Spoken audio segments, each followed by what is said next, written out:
Coming up on Our Football with Chris Ash, the Big Ten regular season comes to a close at Maryland. Through the middle, Justin Goodwin, a spin move, and he's in for the Rutgers touchdown.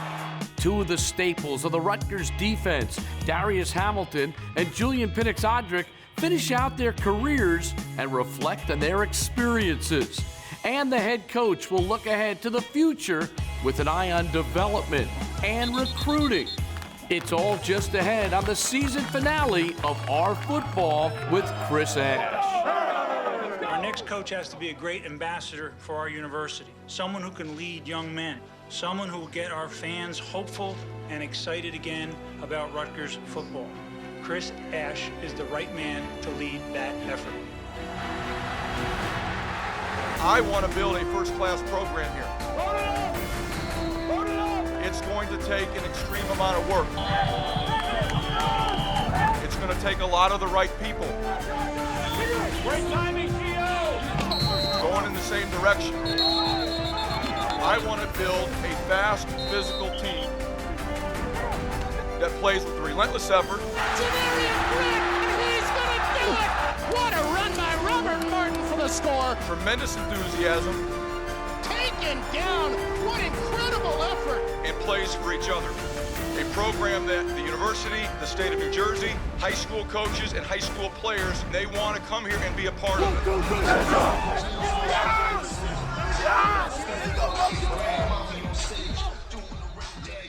Bring it in, bring it in! Touchdown on three! 1, 2, 3! Welcome to the season finale of Our Football with Chris Ash. And Coach, offensively against Maryland in the season finale, you were able to do some positive things. Yeah, we did. We were. We ran the ball well. We had more balance. Thought we threw and caught the ball better than we have, at least in the last 3 to 4 weeks. So there were definite improvements. Gio Rashino was his 5th start, and I thought he showed a lot of poise in this game and really showed a lot of productivity. He did. He connected on some balls. He made some throws that were very hard throws. He just got to get more consistent.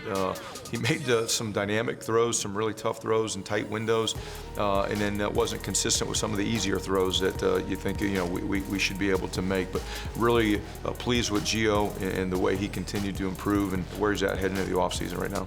He was 22 for 39, so how do you establish the consistency you're talking about? It's a process. I mean, all the pieces of the puzzle have to work together. Again, I've stressed so many times, it's not just the quarterback. We have to protect better. We had 7 sacks on Saturday. You can't give 7 sacks and feel like you're going to have a chance to be really productive in the pass game, because the quarterback, whether he gets sacked or not, is going to start to get rid of the ball in a hurry and not trust his protection, and that happened to us at times. So we have to be better at the O-line and our protection to be able to get more consistent play from the quarterback. Justin Goodwin had 181 in all-purpose yards, and that spin move was kind of dynamic as well, wasn't it? Yeah, it was an impressive move. I didn't know if he could do that. I was worried he was going to pull his hip or something. Through the middle, Justin Goodwin, a spin move, and he's in for the Rutgers touchdown. Justin's been Mr. Steady all year long. I can't thank him enough of how he handled himself this year and the production that he gave us and the way he worked. I love that kid, and to see him be able to go out and play a game like that in his last game meant a lot. A little bit of extra sauce on it. Goodwin scores from 28. Can you talk to the guys and say, here's professionalism from one of our players, you guys need to follow suit? Absolutely. You're always trying to recognize individuals that do things the way you want them to be done, and Justin does it all the time. 14th play of the drive, up the middle. And Robert Martin has a touchdown for Rutgers. Robert Martin ended up with 14 carries for 73 yards and a touchdown. When he was healthy, he really gave you a positive surge as far as the rushing attack. Absolutely. Robert did a great job this year when he was healthy, like you mentioned. We have to find a way to get Rob healthy all the time, because 100% Rob Martin is a pretty good player. A sophomore, Brandon Russell, went out there, made 12 tackles, filled in for some injuries, and shows that a guy can really make a lot of his opportunity. Absolutely. It was really his first chance to get out and get want to start, but get significant snaps like he got on Saturday. And really proud of him. I mean, it's not like he's played a lot. He didn't have a lot of practice reps. It was a game time decision. Tyreek Williams was hurt and couldn't go, and I had to put Brandon in there. And he went out and gave us a lot of effort and made a lot of plays. So when you look back at this last football game of the year, do you feel like you left a lot out there? Do you feel like you gave it your all? We gave it our all, but there were a lot of plays that we didn't make. There were a lot of plays on offense that were there that would have been able to extend drives and potentially give us points on the board that we didn't make. And then defensively, we had a lot of guys in the right positions, and we missed too many tackles on Saturday. What was it like to coach these seniors for the final time? It was emotional. There were really a bunch of good guys in that group that bought in and did all the things that we wanted them to do. And I wish we had them for longer, another 2 or 3 years. But they were a tremendous group of individuals to be around for this last year, and I wish them nothing but the best in the future. They're going to be a lot of those guys that go on and are successful in whatever they choose to do. Do you feel like the results were not commensurate with the attitude, with the amount of energy they put forth, and with the overall commitment? Yeah, I mean, we're a 2-10 football team. You can't deny that, you can't hide that, and there are a lot of reasons why. But we had our opportunities to win some games. We were right there in 4 other games, in my opinion, that we had an opportunity to win in the fourth quarter, and we didn't get it done. We got to find a way to get that done, and we'd be sitting here with different results and having different conversations right now. But I do think that we are in a much better place than the 2-10 record shows. I think the foundation has been laid, and I think that the gap between us and the rest of the teams is not as big as a lot of people think it may be with a 2-10 record. Do you take any solace in the fact that 4 of the top 8 teams in the country are from the Big Ten and teams that you played? Yeah, we talk about it. We played 9 teams that are going to go to bowl games. You got 4 teams in the top 10 that we've played. So it was a demanding schedule. But guess what? It's going to be that same way next year. It'll be that way the year after. And we just have to continue to try to close the gap, and we will. And we're not that far away from some of the teams that are going to bowl games, and we'll close that gap, and hopefully we're going to pass them up. Later in the show, we'll talk to the coach about the future of Rutgers football. We'll also talk to a couple of seniors who combined for 87 career games and gave it their all. More Our Football. Julian Penix-Odrick. Abataka is going to be sacked here. Julian Penix-Odrick. Darius Hamilton. And down goes Beathard at the 35. Darius Hamilton with the pursuit. These 2 guys have combined for 61 starts and 266 tackles at Rutgers. And now, guys, it's over. First of all, you guys both handled yourselves with class and dignity throughout these 4 years at Rutgers. Julian, first of all, what's it like to say that your football career in college is behind you? It's definitely, it's weird, but it's definitely something that's been on its way. I mean, I'm in my 5th year, but I can't thank Rutgers enough for the lessons I've learned here and the people that I've met, the lifetime relationships that I've gained through it.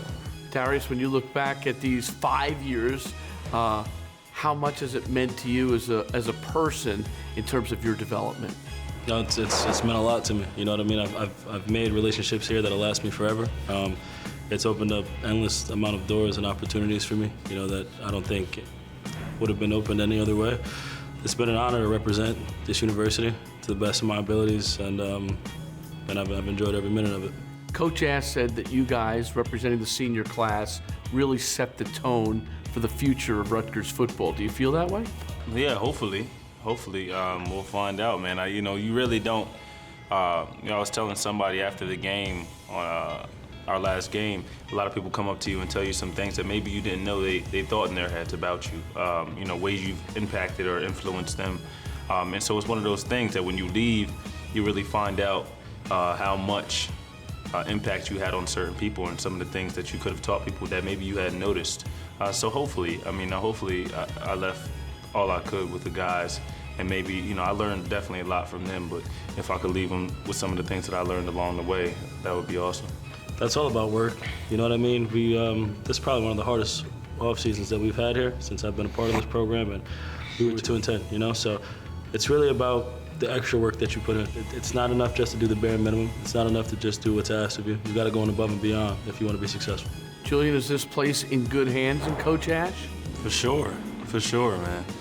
Just in terms of the things and the foundation that we're building, and the morals that we're building it off of, you're really proud of the potential and what is going to happen. You talk about the staff and the people that are in here are really dedicated and motivated people, and won't let this place fall by the wayside. And I really can't wait to see what Coach Ash has in store for the place. There's an old expression, play for pay. That means the NFL on Sundays. Are you guys both thinking about that? It's something that I've wanted to do since I was a kid. I'm this close, might as well just go for it. Julian, what do you think? Yeah, I mean, that would be awesome. Obviously, you put in a lot of work and investment to do it.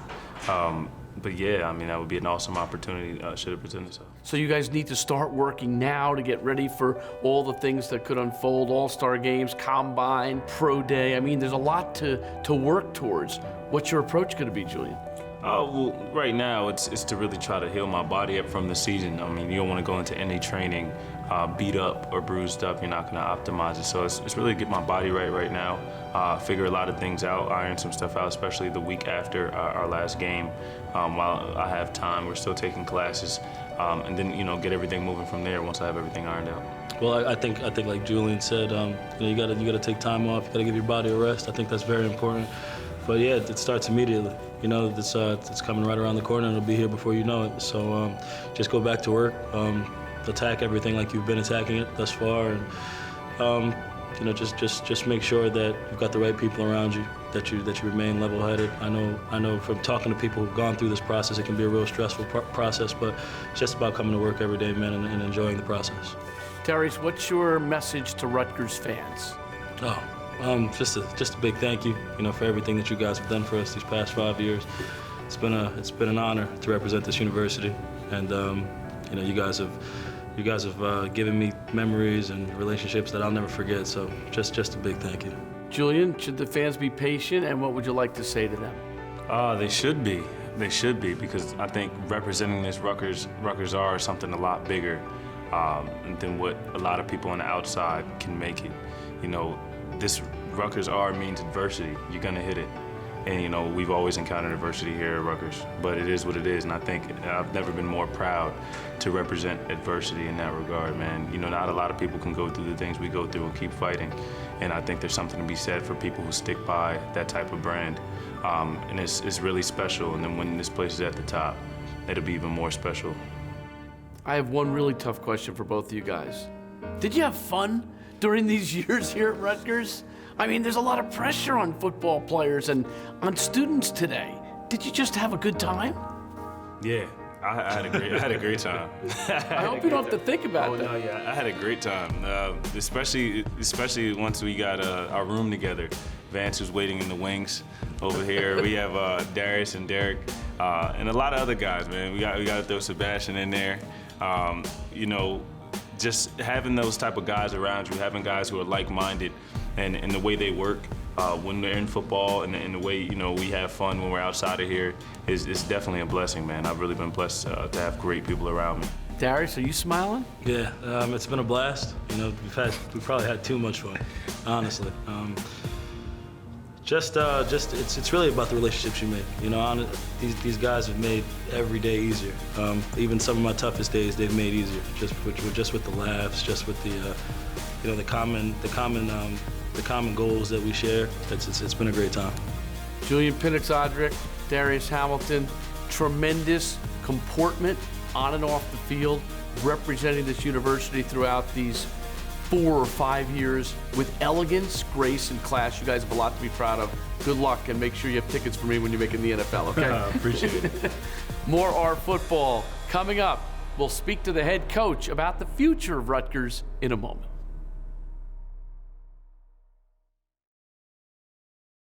It's our final segment of the year on R Football with Chris Ash. And Coach, where do we begin in terms of preparation for the future? Well, we've already started. We go through and we'll evaluate the season, the goods and the bads, and the areas that we need to improve on. There's a little improvement in some, there's drastic improvement in others. We've got to continue to work on the strength of our football team, and they're in the weight room as we speak, working on that right now. We need to use the next few weeks to help us continue to get back into weightlifting shape, and we're not going to wait till January to get that done. We're going to use this time. We're not in bowl preparation. We're going to do that right now. And then as a staff, we'll go back through and evaluate our offense, defense, and special team schemes, and look at the depth chart and who's coming back and where the pieces of the puzzle fit, and make any adjustments that we need to based on the personnel coming back. You've said throughout, we must make the right decisions. Does that begin at home? Does that begin in the classroom? Does that continue on the football field? All the above. We want a football team that makes the right decisions on and off the field, and it starts with off-the-field behavior, and I think our team has done an outstanding job of that. We have a bunch of really high-character kids that understand that if they want to be part of something bigger than themselves, they have to represent themselves the right way away from here, and they're doing that. And then that translates to decisions that they're making on the field, too. There's a progression of the team throughout. Are you pleased with where that is in terms of your players and their development? Yeah, very, very pleased. Our players are bigger, they're stronger right now, they're leaner than what they've been, but there's still a gap. We still have to continue to improve in those areas and close the gap. And we've had those conversations with our players and compared them to what competitive numbers are and championship level numbers are, and shown them where we're at. And we got to continue to work hard to close that gap. What about consistency? I know often throughout the year you said, hey, this guy's done well, but he needs to be more consistent. Is that just reps, or is that gaining confidence? Where do you draw the line there? Both. One, it's game reps, and we had some players that played for the first time this year, and first-time players are not always consistent. You hope as they go through their career that they become more and more consistent, the more time that they're doing the same things over and over. I give the team the example of Bless Austin and Isaiah Wharton right now. In 2015, they were first-year starters, and if you asked both of those guys, they'd say they didn't play very well. You look at them in 2016, a second year, it's a different system, but a second year, they were much improved players. Why? Because of game experience, game reps, and confidence in themselves. It all comes down to recruiting. How are you doing on the recruiting trail? We're very excited about recruiting right now, our recruiting efforts. It is about recruiting, and it's about player development. I like where we're at from a recruiting standpoint right now. A ton of players here in the state of New Jersey and in this tri-state area. I think we're doing exceptionally well with a number of them. When you look at this team, must improve the line of scrimmage, must improve here, must improve there. How do you make it so it's just a step, it's a process? It's honest assessment. That's where we're at. If we want to be getting the results that we want, we have to improve our play at the line of scrimmage. We've talked about the quarterback play. How do we get the quarterback play better? Well, we got to improve our play at the line of scrimmage first, so he has trust and confidence in the people in front of him that he's getting protected the right way. So yeah, it may seem like it's over. We have a lot of areas that we have to improve. We're a 2-10 football team. The gap is there, it exists, and for us to close the gap, every aspect of the program has to improve. Is every day critical in your mind in terms of building this program? Every day is. Every day has been critical since the day I got on campus with the rest of the staff, and every day will continue to be critical in terms of our confidence, our belief, our player development, the way we recruit. Every day, is a street fight to go out there to try to improve. What was this first year like for you? I know it's exhausting, but was it fun at any point? I have a blast. I love what I do. I have a passion for football. I love being around these guys. I love the staff. I love the players.